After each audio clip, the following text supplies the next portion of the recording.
Now when all the kings west of the Jordan heard about these things, the kings in the hill country, in the western foothills, and along the entire coast of the Mediterranean Sea as far as Lebanon, the kings of the Hittites, Amorites, Canaanites, Perizzites, Hivites and Jebusites, they came together to wage war against Joshua and Israel. However, when the people of Gibeon heard what Joshua had done to Jericho and Ai, they resorted to a ruse. They went as a delegation whose donkeys were loaded with worn-out sacks and old wineskins, cracked and mended. They put worn and patched sandals on their feet and wore old clothes. All the bread of their food supply was dry and moldy. Then they went to Joshua in the camp at Gilgal and said to him and the Israelites, "We have come from a distant country, make a treaty with us." The Israelites said to the Hivites, "But perhaps you live near us, so how can we make a treaty with you?" "We are your servants," they said to Joshua. But Joshua asked, "Who are you and where do you come from?"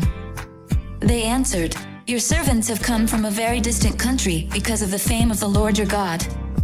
For we have heard reports of him, all that he did in Egypt, and all that he did to the 2 kings of the Amorites east of the Jordan, Sihon king of Heshbon, and Og king of Bashan, who reigned in Ashtaroth.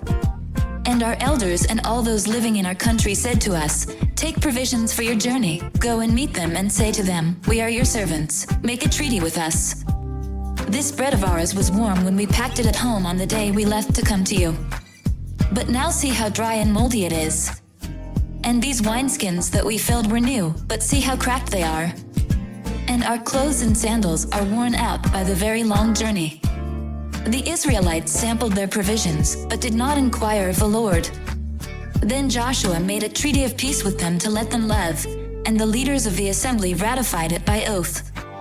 3 days after they made the treaty with the Gibeonites, the Israelites heard that they were neighbors, living near them. So the Israelites set out and on the 3rd day came to their cities, Gibeon, Kephra, Beeroth, and Kiriath-Jearim. But the Israelites did not attack them, because the leaders of the assembly had sworn an oath to them by the Lord, the God of Israel. The whole assembly grumbled against the leaders, but all the leaders answered, "We have given them our oath by the Lord, the God of Israel, and we cannot touch them now. This is what we will do to them, we will let them live, so that God's wrath will not fall on us for breaking the oath we swore to them."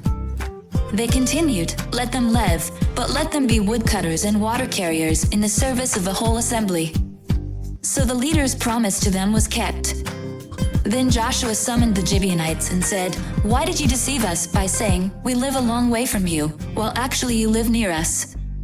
You are now under a curse. You will never be released from service as woodcutters and water carriers for the house of my God." They answered Joshua, "Your servants were clearly told how the Lord your God had commanded his servant Moses to give you the whole land and to wipe out all its inhabitants from before you. So we feared for our lives because of you, and that is why we did this. We are now in your hands. Do to us whatever seems good and right to you."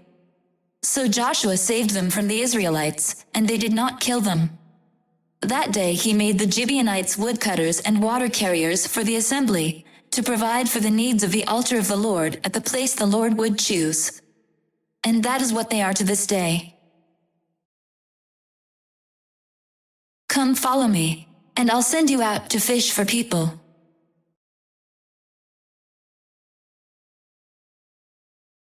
I hope and I pray that the Spirit of God, the Almighty, is with you, and that His Son and His Holy Spirit bless you and your family throughout eternity.